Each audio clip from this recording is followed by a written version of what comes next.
How we feel about that Diddy scandal. Can't take rappers seriously now that I know they all been by Diddy. Even like in the rap world, like all of the rappers that you know that never been to jail and never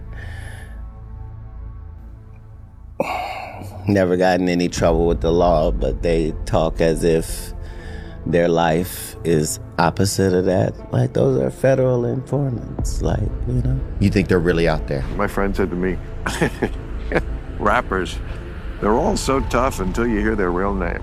Yeah, or until you see them at a Puffy party. Oh. Then they're not tough no more. I'm surprised that the rap game is still alive after, because the masculinity that the rappers are supposed to portray. I love everybody, but I love Katt Williams more than a lot of people. And that figure is wild. Oh, it's getting wicked in Diddy's kingdom of secrets. Word on the street is that Katt and 50 are in possession of a list of rappers past and present, that Diddy allegedly had connections with, and fans are shaking at some of the names whispered on it. If Katt and 50 are both willing to risk careers, lawsuits, and even physical threats to take this story public, just how deep does this Diddy rabbit hole go? Ever since that Club Shay Shay episode, Katt Williams has been on a mission, dressed in truths and wrapped in metaphors. Katt's warning cry of, "You got to tell him no," didn't just go viral. It became a resistance chant, not just against Diddy but against the entire system of silent submission in the industry. Meanwhile, 50 Cent, who has never kept quiet about Diddy, finally opened up a new chapter on Cameron's podcast It Is What It Is. When asked directly, 50 didn't flinch. He admitted his issues with Diddy had little to do with music or mogul drama. Just TV. What's a business venture that you may have missed out on that people don't know that you'd be like, damn, I could have got that? Oh, I could have did it. A cannabis company out here in Vegas. It was big. It's a big company. And then I passed on the can because I was investing in spirits. Right. You can't do both at the same time. Like, so I was like, nah. I just chose to do that. Oh, because I had so much success with the spirits. Right. Like, I was in F and Vodka was at like 43,000 cases. I took it to 216,000 cases in 16 months. And to the audience that doesn't know, what's that equivalent to in money wise? Oh, shit. 43,000 cases, 216,000 cases. What's that equivalent? It was like, before we parted ways, they gave me 20 million. Right. Right, but and there was that company, and it was on the same model that Puff's deal was with Diageo. So like they made that deal to mirror that. Right. So this why I was like, no more Puffy juice. And not because we had no specific beef, but we had a competing product at that point. So if my corner is over here, your corner is over there, I got to make my corner feel cooler. Right. And he wasn't producing any new music or anything new that would make him cooler at that point. So it's like, I'll just stay active and keep putting it out there. You know what I mean? And they but look, those things, it worked. You know, it worked during the period that it's there, but they did get funny after I owned the companies. Right. So it's cool to work for them. When you work for them. But when as soon as you start not working for them, a little different. And that's just when, you know, like, don't think that the stuff that you see from Puffy is not. Let's say this, these companies are like $3 billion a year, right? So they got lobbyists. They don't even, the government doesn't even, they don't police the spirits business. The discus board does, but when they do something wrong, the discus board gives them a fine. What does the fine mean to us if we're getting $3 billion a year, Katt? Right. Just pay the fine, get them up out of here, and let's do it again if we have to, right? If it's breaking the business go the right way, that's the way it works. So it's kind of interesting. I think that civil suit turned into a look. They looked at it like maybe it's a criminal situation, right? A little early, and it could have been the same lobbyists and the same people that use their connections to make that happen for Puff. Is that kind of why you was going hard on him the last couple years? Is it because of the liquor situation? Because, to be honest, since the situation he's in now, it's kind of like you fell back on him. Was this all over the liquor, or you just said? Well, most of that was motivation, and that was competing, right? For with brands, and he was ahead of me, right? Because he had been working on Ciroc and stuff like that, and then integrating it into our culture with Coco Loso and different things with different people connected to it. So, yeah, that's what that was. But when you look at he would do a lot of foul shit. Behind the scenes, he would do some foul shit, like hating on, like doing things with people I'd done business with that he done business with. He would say, I was like, he said that to you? Right. I was like, yeah, so all right. You know what I'm saying? Like, you know, don't know what they like till they see somebody with it. So they want the girls after you're done with it. Yeah, leftovers. Yeah. You take your leftovers. A lot of niggas. You got a famous mugshot. It's no secret that Katt Williams has been dropping breadcrumbs about rappers who did things in exchange for access, power, or protection in Diddy's world. And while he avoided direct names, fans connected the dots, especially when it came to Meek Mill. For years, 50 Cent has publicly trolled Meek Mill, shading his cozy relationship with Diddy, from cryptic IG posts to flat-out jokes about Meek being compromised. 50 made it clear something didn't sit right. Clips of Meek and Diddy whispering, giggling, and clubbing in private settings began to circulate again. Some had brushed them off as brotherhood, but when Meek's name popped up in a sealed lawsuit involving Diddy, complete with references to exclusive parties and unspoken arrangements, the whispers turned into alarms. Suddenly, the trolling didn't seem so funny. It felt like a warning. He did not. It did not say Meek Mill name. Wait. Oh, hold up. Never mind. Wait, what the? I forgot. Look, Mr. Combs informed Mr. Jones that he had engaged in intercourse with rapper 5. That's redacted. Look, 5. He's a Philadelphia rapper who dated Nicki Minaj.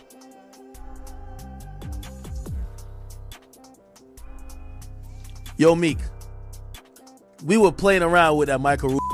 If you don't, you've been tweeting about everything on planet Earth. If you don't get a Twitter rant saying you about to get Lil Rod killed, you about to shoot up his block, blow his mama's house up, this saying that you and Diddy were fornicating. What the f***? Meek? I was good and that shit almost drove me crazy. I pulled up to her crib, I was in that 19 Mercedes. I got this bad bitch from LA. Me so crazy. I'm sitting here and I take my dogs and we getting this money we waving. Let's be real. Meek Mill was almost expected to be on the list. His closeness to Diddy had always raised eyebrows. But what shocked fans to the core was the sudden involvement of the game and the destruction it caused within his own family. During a recent Drink Champs appearance, Game casually brought up his 15-year fallout with his brother, Big Face 100. On the surface, it sounded like a tale of fame, finances, and growing pains. Game said his brother tried to ride his wave, manipulate his rise, and profit off his name.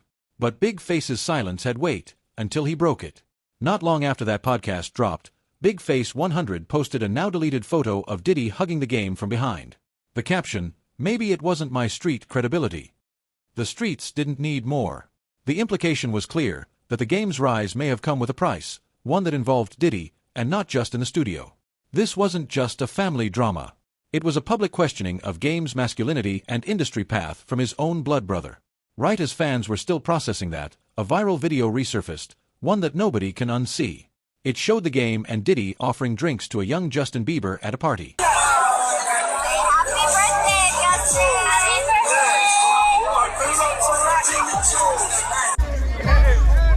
Welcome to the family, John.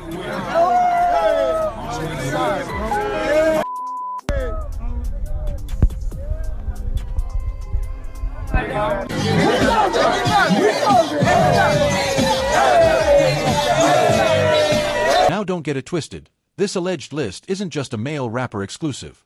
According to Katt Williams, 50 Cent, and the ever-unfiltered Jaguar Wright, Mary J. Blige sits right at the top when it comes to Diddy's connections with female artists.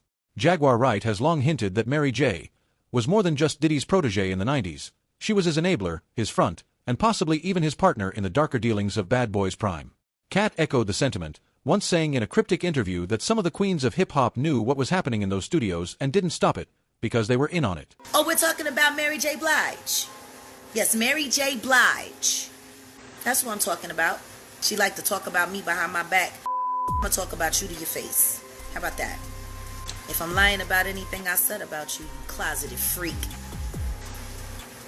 sue me. Isn't that your girlfriend that can do it? And they living off of your money? How don't that piss you off? How How didn't that damn Lifetime Achievement Award piss your ass off? Because the reason why you was doing that show is so that you could get that money up to pay Kendu. And they talk about how mean you are on Power and what a great acting job you doing. You ain't acting yourself. Jill was acting. You just being yourself. You are ignorant, disloyal, ungrateful.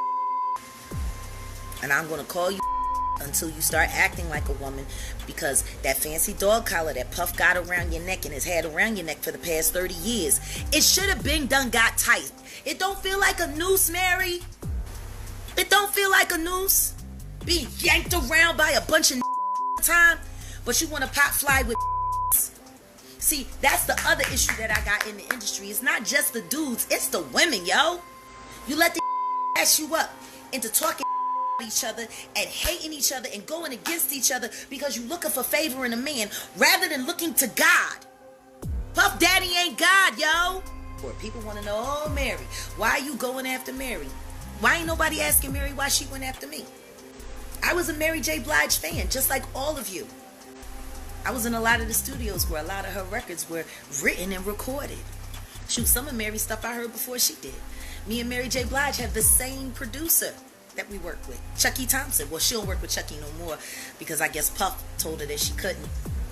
Chucky Thompson gave her the best music she ever had and she stopped using him, even though it's his work that made her famous. See, don't nobody ask those questions.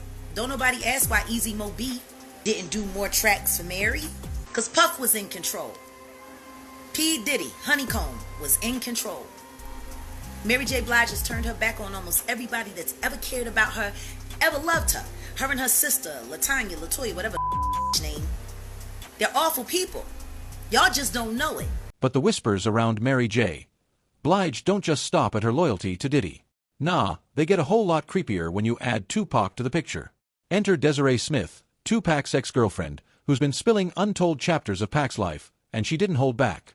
In one resurfaced interview, Desiree casually claimed that Tupac had not only smashed Faith Evans, Diddy's then ride or die, but also Mary J. Blige.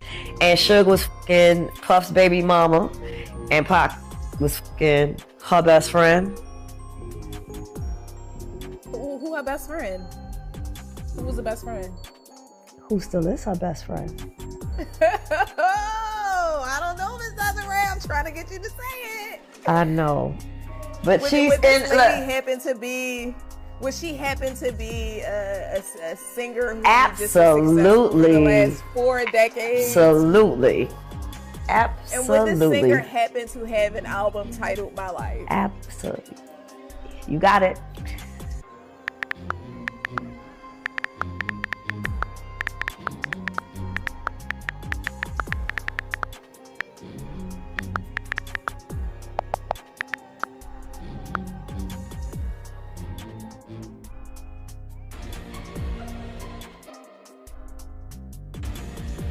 That brings us back to those infamous Diddy parties, the ones where Mary J. Blige always seemed front and center, dancing, sipping, smiling just a little too hard. Fans have noticed. Clips have resurfaced. Was Mary J. Blige just having fun? What do you think?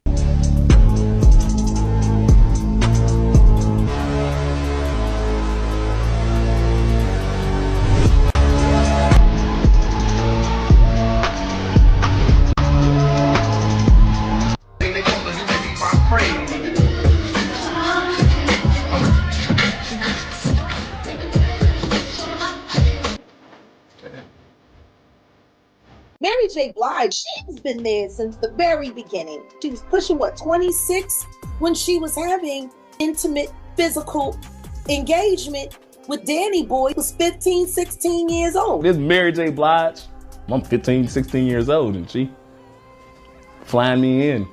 And you know what it is when a girl back up on you, you young. Allegedly, one of those tapes that Courtney Burgess say that he never saw was with Diddy, a very 16-year-old and a very 26-year-old Mary J. Blige. Mary J, Danny Boy. Danny Boy back then, he like he about 16. They both was out. Dudes that she was messing around with that was in the industry, was they R&B singers or producers or? Producers and singers. 2 guys with 1 girl, it's a little questionable to me. And it's a lot of people that can say that they've done it, but it's a lot of people that it's a habit for them. Damn. Mary J. Blige is definitely on the list, no doubt about it. But if there's one name Katt Williams and 50 Cent absolutely stand behind with zero hesitation, it's Rick Ross. Now Ross and Diddy, their connection goes way, way back. We're talking years of business deals, club appearances, shirtless mansion parties, and very public displays of brotherhood.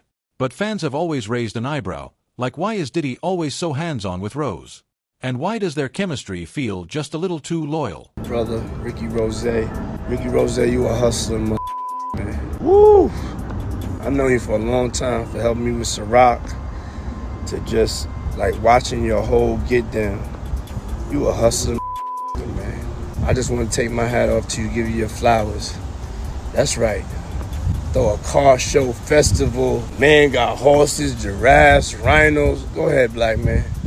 Do your thing. Love, love, love. I support anything Ricky Rose do. Anything he do, Bell. This true, this true inspiration. Me being with my brothers, you know what I'm saying? Hey yo, we here. We the neighborhood association now. You better believe. You better believe it, mother. Yeah, the board. Like the legendary Barry White always said, when greed is consumed, it takes the best out of you. And man, it's looking like that's exactly what happened to Diddy. In the pursuit of power, fame, and, let's face it, control, Diddy's actions have gone from questionable to downright destructive. Greed is a funny thing. Once you take a bite of it, it tends to turn on you and start eating you up. Even with a list of rappers tied to his name, indulging in these freak-offs and whatever else went on behind closed doors, Diddy's greed didn't stop there. Oh no. His sinister web reached beyond the world of hip-hop. This man didn't just want control over artists. He wanted to pull in actors, comedians, and even politicians into his dark circle. It was all about domination and securing his power at every level. One name that's been loud and proud in this chaotic mess is Terrence Howard. You'd think someone like him, a heavyweight actor with major roles under his belt, would be easy prey in Diddy's world. But as Howard himself has said, he's not one to lose his man card just to get ahead. He's proud to this day that he managed to sidestep whatever Diddy had in mind, refusing to fall into that rabbit hole. But when you give up your manhood, I've never seen somebody recover from it. That was all the people that went to the Puffy parties. That was all the people that did all those things thinking that there was never going to be a consequence for what they were doing. Got punked out and pimped out by some greater desire. You shouldn't have a greater desire than being a man. So I believe that's a big problem with a lot of the actors out there because they get fluid. And next thing you know, once you go fluid, it's gone. You don't have any foundation to pull yourself back from. So maintain your man card, no matter what. Man, I mean, you know, one of the things you're seeing, you went to a whole different place. Sorry. No, I get it. So you see some guys struggling with that. You see Bieber struggling with that. You see some of these guys struggling with that. They can't get it out of their head. They can't get it out of their head. The things that they did, no matter how they did it, whether they were drunk or high or whatever, you gave up your man card. You need therapy. And that's the thing that hurts them the most. And so they end up on drugs, end up every way to try and get rid of any principles there are. And that's what the business does. And the women that trade their bodies to go and get the role, they get to the point where they have their Oscar, they have their money, but they don't have their dream. They don't have the soul that they started with. So it's like achieving don't mean anything. If I get all the Nobel Prizes from doing all of this, but in the process I have to trade out all of my integrity to do it so that they can stay in place, what benefit is that if I lose my integrity? You got to go in as a principal. And what we were brought in here is men. We produce 1,500 sperm per heartbeat for a reason, because the aggression is necessary. You don't trade that in, no matter what. Hey, did you ever have the opportunity where you got invited and you said no to it? Hell yeah. What was the consequences when you said no? Puffy invited me for weeks, asking me to come and teach him how to, wanted me to be his acting coach for a while. Go there and he's sitting around just looking. I'm like, okay, what's the material you want to work on? He's just looking at me. Then next thing you know, okay, hey, will you help me? I want to hear your music. So I come over there and I play the music and he's sitting there just looking at me. like waiting. Okay. So then my assistant was like, you know, he wants to hang out with you next week. And I was like, for what? He's like, I think he's trying to That's what my assistant said. And I was like, oh, okay. Now I get it. So now no more communication. Now you know to be hands off with somebody. A number of producers come in to make the approach, and you threaten to punch them in the mouth, or threaten to knock their head off for talking to you like, or looking at you like you're a woman. You know, when you approach a real man about his masculinity, you're going to get a real reaction back. It's a difference when a guy walks in a room and when a man walks into a room. And a man don't take the same things that a guy will accept. So always be the man in the room. And that's always been my whole thing, and have lost businesses because I don't bend over in that way. I don't compromise. I don't play gay roles. I don't kiss a man. I don't do that because the man card means everything.